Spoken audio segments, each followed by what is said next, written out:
भारत माता की। हैदराबाद, सिकंदराबाद, मल्काजगिरी, चेवल्ला और भांगीर को अंदरकी नमस्कारम। आप सभी को ये पर्दा नीचे रख दो प्लीज।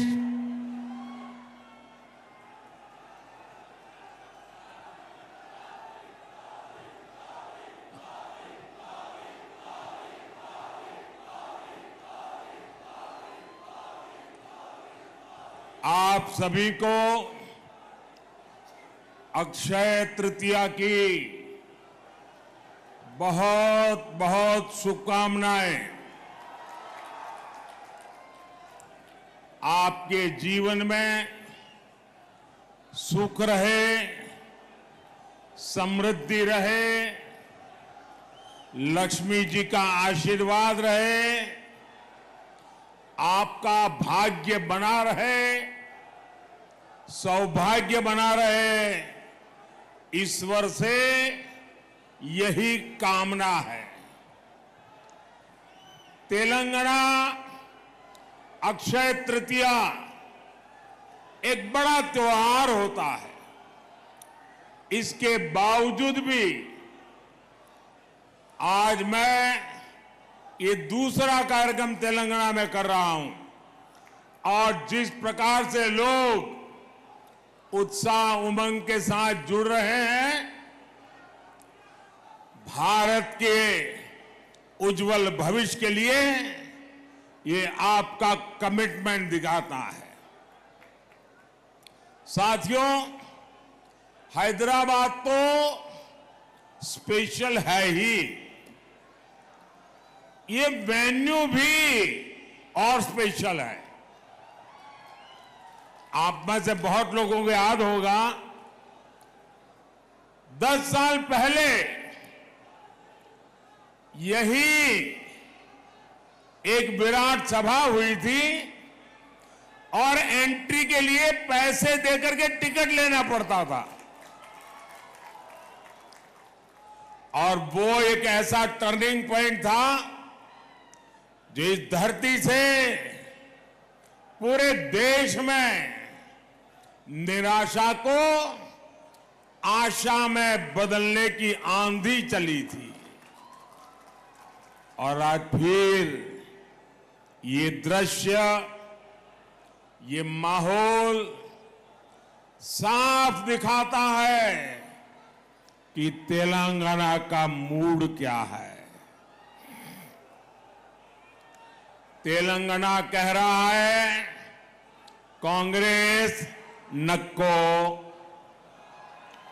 बीआरएस नक्को, एमआईएम नक्को, बीजेपी कोई वोट देंगे, बीजेपी को जिताएंगे। साथियों, मैं तेलंगाना में जहां जहां गया हूं, एक अभूतपूर्व क्रांति मैं देख रहा हूं। तेलंगाना के परिणाम पूरे देश में उत्साह भरने वाले परिणाम आने वाले हैं।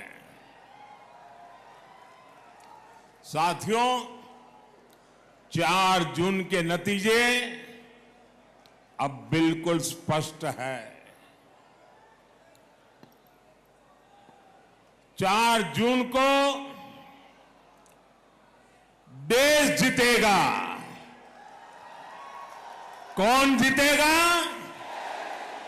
कौन जीतेगा? 4 जून को 140 करोड़ भारतीयों का संकल्प जीतेगा और 4 जून को भारत के विरोधी हारेंगे। 4 जून को आत्मनिर्भर भारत अभियान के विरोधी हारेंगे। 4 जून को सीएए कानून के विरोधी हारेंगे। 4 जून को यूनिफॉर्म सिविल कोड के विरोधी हारेंगे।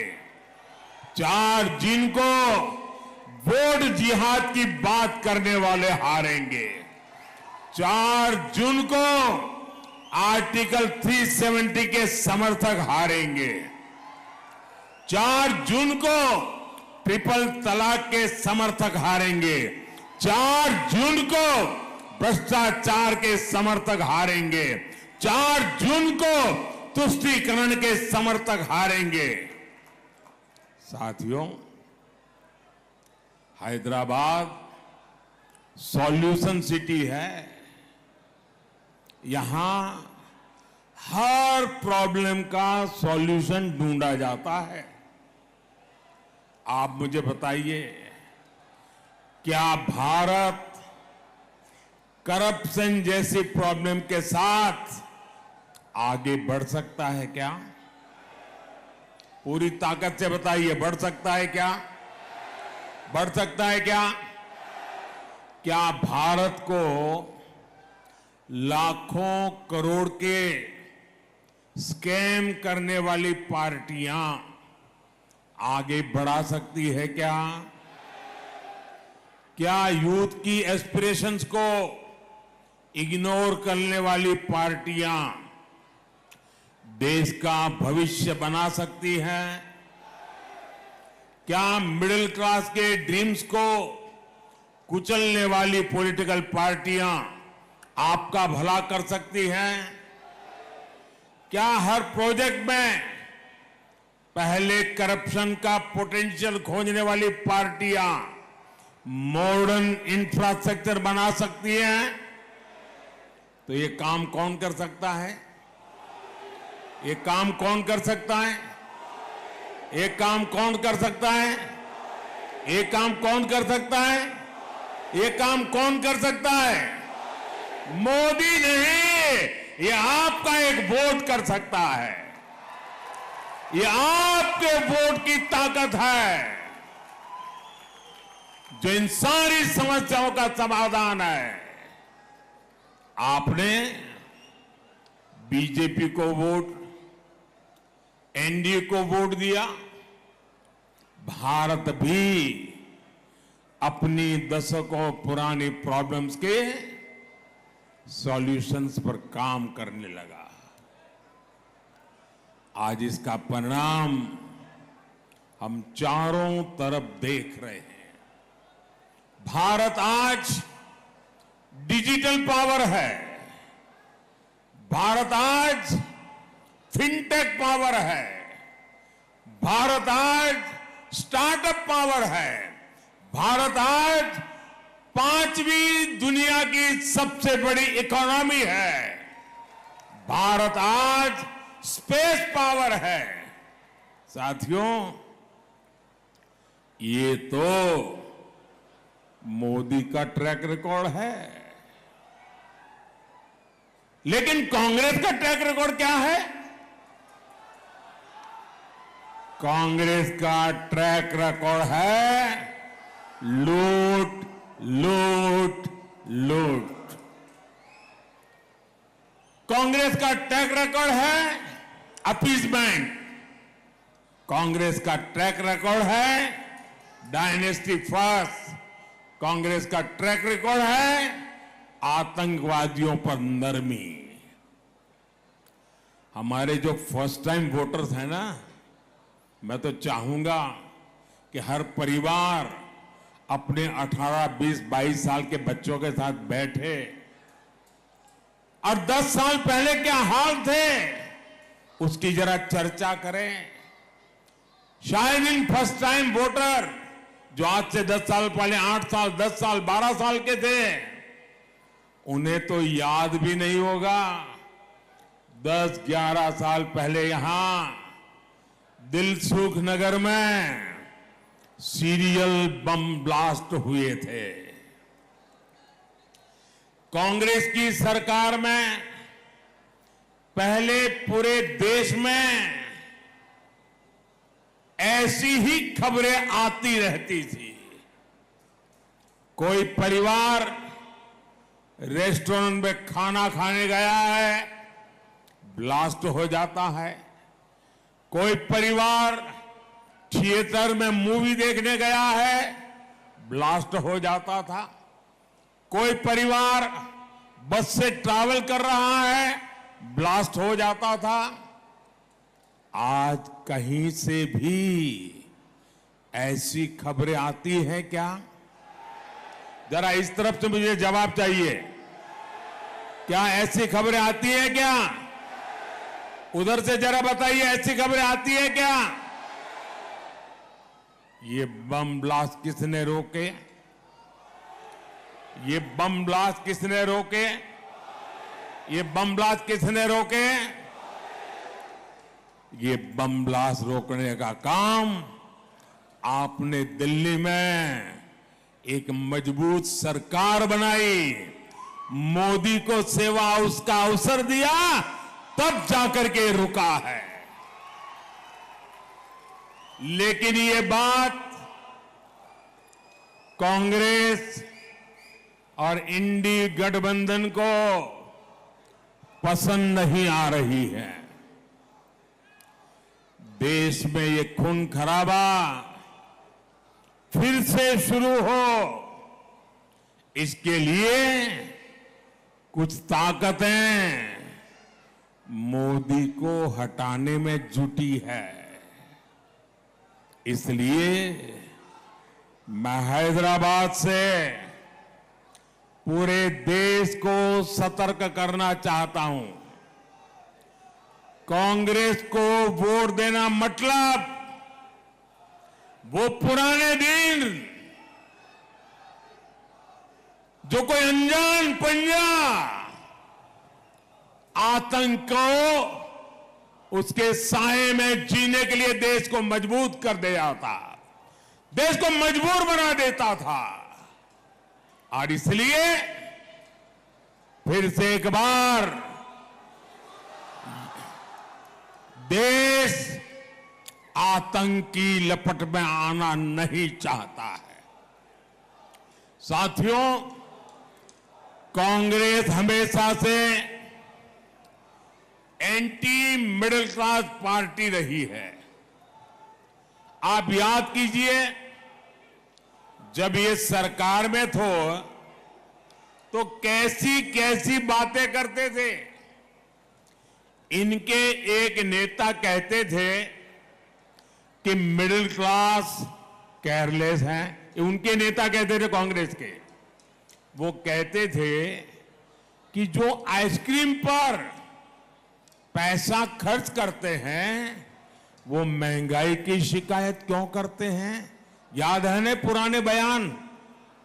ये कांग्रेस के नेता सरकार में रहते ऐसे बयान देते थे। साथियों, इस बार भी कांग्रेस के मैनिफेस्टो में मिडिल क्लास के लिए जरा सा भी विचार नहीं किया गया है। लेकिन ये लोग मिडिल क्लास की कमाई का एक्सरे करके उसे अपने वोट बैंक की और उनको बांटने की घोषणाएं डंके की चोट पर कर रहे हैं।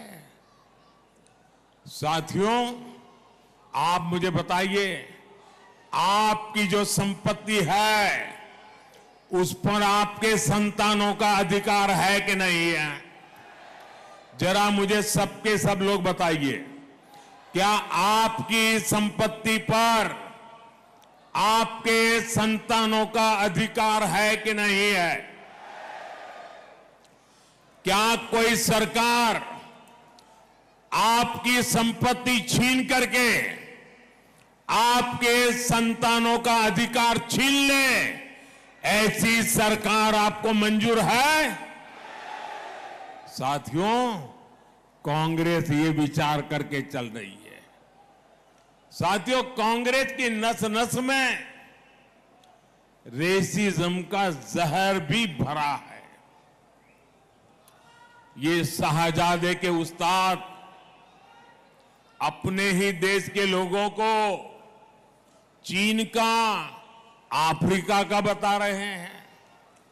शहजादे के उस्ताद की माने तो आज सभी भारतीय नहीं बल्कि अफ्रीकी है। कांग्रेस देश को टुकड़ों टुकड़ों में तोड़ने वाली मानसिकता के साथ बोल रही है। ये लोग भारत को एक राष्ट्र ही नहीं मानते, इसलिए आपको कांग्रेस से, इंडी अलायंस से बहुत सतर्क रहना है। साथियों, आप सभी जानते हैं कि शहजादे को ऐसे खतरनाक आइडिया ट्यूशन करके सिखाए जाते हैं और शहजादे को ट्यूशन पढ़ाने वाले ने एक और बात कही है।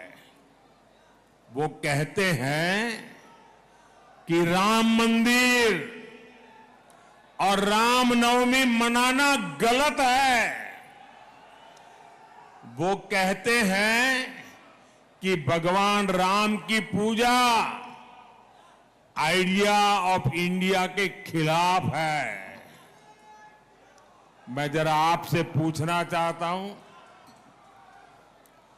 क्या भगवान राम का अपमान आपको मंजूर है? क्या पूजा करना गलत है? क्या पूजा करना देशद्रोह है? क्या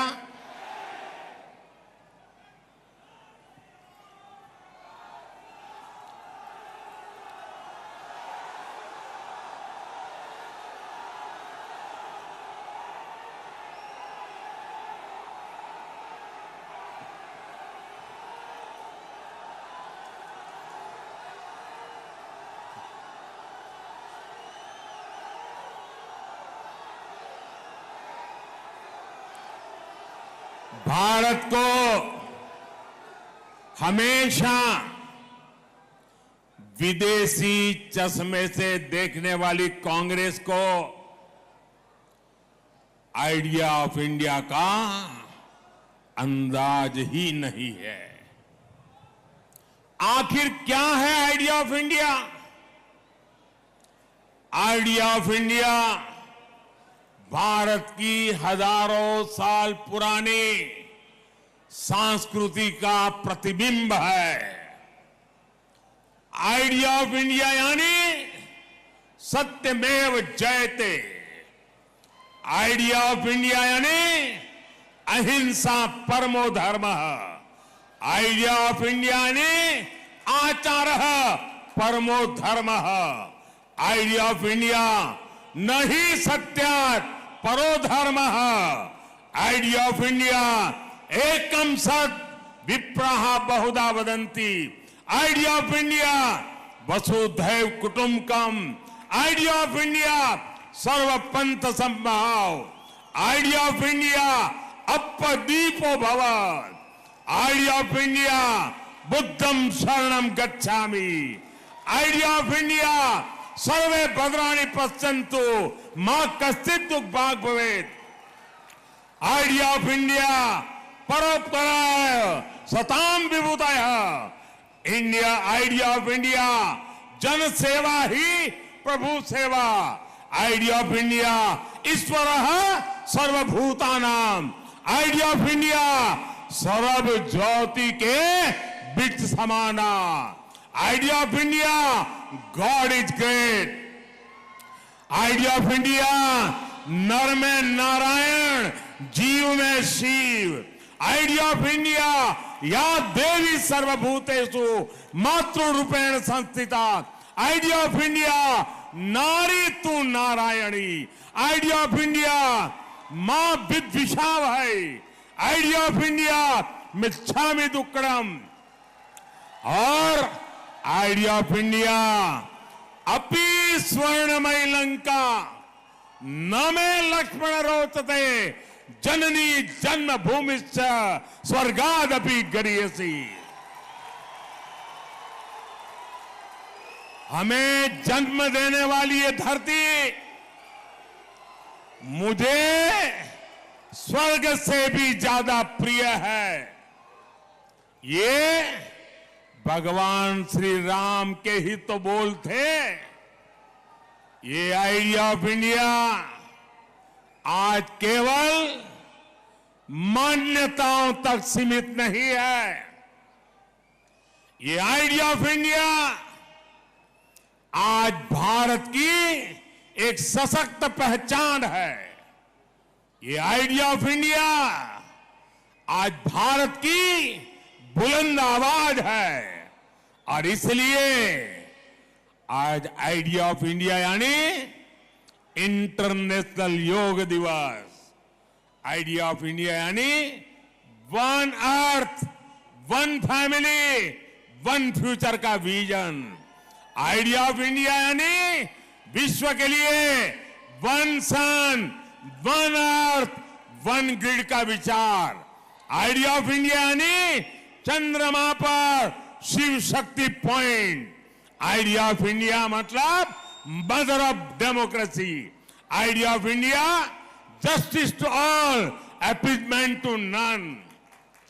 जिन श्री राम से हमें ये प्रेरणा मिलती है, उन्हीं प्रभु राम की पूजा को कांग्रेस आइडिया ऑफ इंडिया के खिलाफ बता रही है। साथियों, तुष्टीकरण के लिए कांग्रेस और उसकी जैसी सोच वाली पार्टियां कुछ भी कर सकती है। यहां हैदराबाद में भी एमआईएम को इसलिए ही खुली छूट दी गई है, वोट बैंक न नाराज हो जाए, इसी डर से ना तो कांग्रेस और ना ही बीआरएस हैदराबाद मुक्ति दिवस मनाना चाहती है। लेकिन अब बीजेपी ने हैदराबाद को इस खौफ से मुक्ति दिलाने की ठानी है। केंद्र सरकार ने तय कर दिया है कि हर साल 17 सितंबर को, 17 सितंबर को हैदराबाद मुक्ति दिवस मनाया जाएगा। भाइयों और बहनों, हिंदुओं को बांटो और अपने वोट बैंक को खुश करो, ये कांग्रेस की रणनीति है। इसलिए कांग्रेस एससी, एसटी, बीसी से रिजर्वेशन छीनकर रिलीजन के आधार पर बांटना चाहती है। आपने सुना होगा कि शाहजादे के करीबी और चारा घोटाले के दोषी नेता ने क्या कहा? जेल से बाहर आए हैं और क्या बोल रहे हैं? वो कहते हैं मुसलमानों को रिजर्वेशन देना ही चाहिए। और फिर इतना ही नहीं, वो कहते हैं पूरा का पूरा रिजर्वेशन मुसलमान को देना चाहिए। ये लोग बीसी कोटा के रिजर्वेशन को खत्म करके रिलीजन के नाम पर रिजर्वेशन देना चाहते हैं। इसका बहुत बड़ा प्रभाव जो जीएचएमसी चुनाव में पड़ा था, वो हम सब ने देखा है। जिन सीटों पर बीसी समाज का हक था, वो उनसे छीन ली गई। कांग्रेस यही मॉडल पूरे देश में लागू करना चाहती है। साथियों, तेलंगाना में जब से कांग्रेस सरकार बनी है तब से डबल आर टैक्स की भी बहुत चर्चा है। एक आर तेलंगाना का और एक आर दिल्ली का, इन्होंने मिलकर हैदराबाद को, तेलंगाना को एटीएम बना दिया है। मैंने किसी का नाम नहीं लिया, लेकिन डबल आर टैक्स पर यहां के मुख्यमंत्री खुद सफाई दे रहे हैं। साथियों, यहां हैदराबाद में तो ट्रिपल आर टैक्स का बोझ आपको उठाना पड़ता है। यहां एक आर रजाकार का भी है। ये रजाकार टैक्स कैसे काम करता है, ये ओल्ड हैदराबाद में दिखता है। कांग्रेस बीआरएस के समर्थन वाली मजलिस के सांसद वहां लंबे अरसे से है, लेकिन वहां बेसिक सुविधाएं तक नहीं है। साथियों, हैदराबाद में हर साल बारिश में चारों तरफ पानी भर जाता है, लेकिन बीआरएस हो या कांग्रेस, किसी ने भी आपकी परेशानियों को नहीं समझा। हर साल पब्लिक परेशान रहती है। इससे हेल्थ और एजुकेशन, हर सर्विस, उस पर बहुत बुरा असर पड़ता है। यहां पावर कट से लोग परेशान हैं। साथियों, बीजेपी तेलंगाना के तेज विकास के लिए प्रतिबद्ध है। तेलंगाना को पहला एम्स किसने दिया? तेलंगाना को 4 वंदे भारत ट्रेन किसने दी? तेलंगाना को सेंट्रल ट्राइबल यूनिवर्सिटी किसने दी? तेलंगाना में बंद पड़ी फर्टिलाइजर फैक्ट्री किसने चालू की? टर्मरिक बोर्ड किसने बनाया? एनटीपीसी का बड़ा बिजली कारखाना किसने बनाया? ये सारे काम बीजेपी की सरकार ने किए हैं। हमारी सरकार तेलंगाना को ग्लोबल कैपेबिलिटी के बड़े सेंटर के रूप में भी विकसित कर रही है। यहां एविएशन हब बन रहा है। एयरक्राफ्ट इंजन की दुनिया की सबसे बड़ी एमआरओ फैसिलिटी होगी। आत्मनिर्भर अभियान का लाभ भी तेलंगाना को मिलने जा रहा है। डिफेंस से लेकर biotechnology, green energy, electric mobility और आर्टिफिशियल इंटेलिजेंस तक मैन्युफैक्चरिंग और सर्विस सेक्टर में तेलंगाना के लिए आने वाले 5 साल तेज विकास के होंगे। हसन चेरापल्ली एलपीजी पाइपलाइन से भी इस क्षेत्र को काफी फायदा हुआ है। यहां युवाओं के लिए जॉब के, रोजगार के अनगिनत अवसर बन रहे हैं। साथियों, बीजेपी सरकार सबका साथ, सबका विकास, सबका विश्वास, सबका प्रयास, इस मंत्र पर चलती है। ये बीजेपी सरकार है जिसने ट्रिपल तलाक के बहाने मुस्लिम बेटियों पर हो रहे अत्याचारों को खत्म किया है। ये बीजेपी की सरकार है जिसने स्कूलों में बेटियों के लिए अलग से लाखों शौचालय बनवाए। इससे मुस्लिम समाज की बेटियों को भी लाभ हुआ। 10 साल में बहनों को पहली बार टॉयलेट, गैस, पानी जैसी सुविधाएं मिली है। पहली बार उनको भी पक्का घर, मुफ्त राशन, मुफ्त इलाज की सुविधा मिली है। इसलिए हर मां बहन कह रही है, मातृशक्ति कह रही है, फिर एक बार, फिर एक बार, फिर एक बार, फिर एक बार।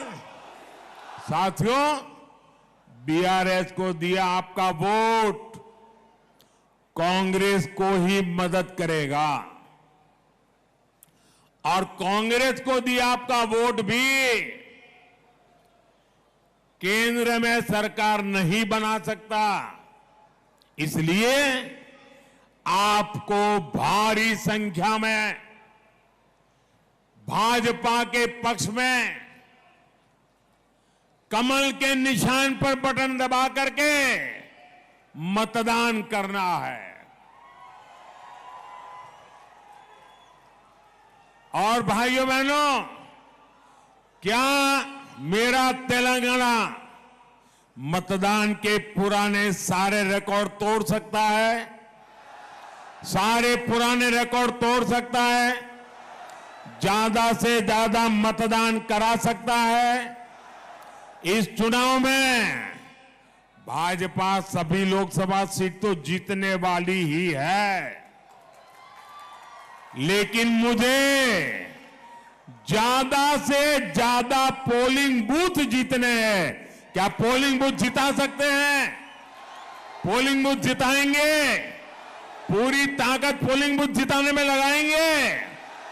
भाइयों बहनों, इस चुनाव में सिकंदराबाद से मेरे साथी जी किशन रेड्डी जी, हैदराबाद से बहन माधवी लता,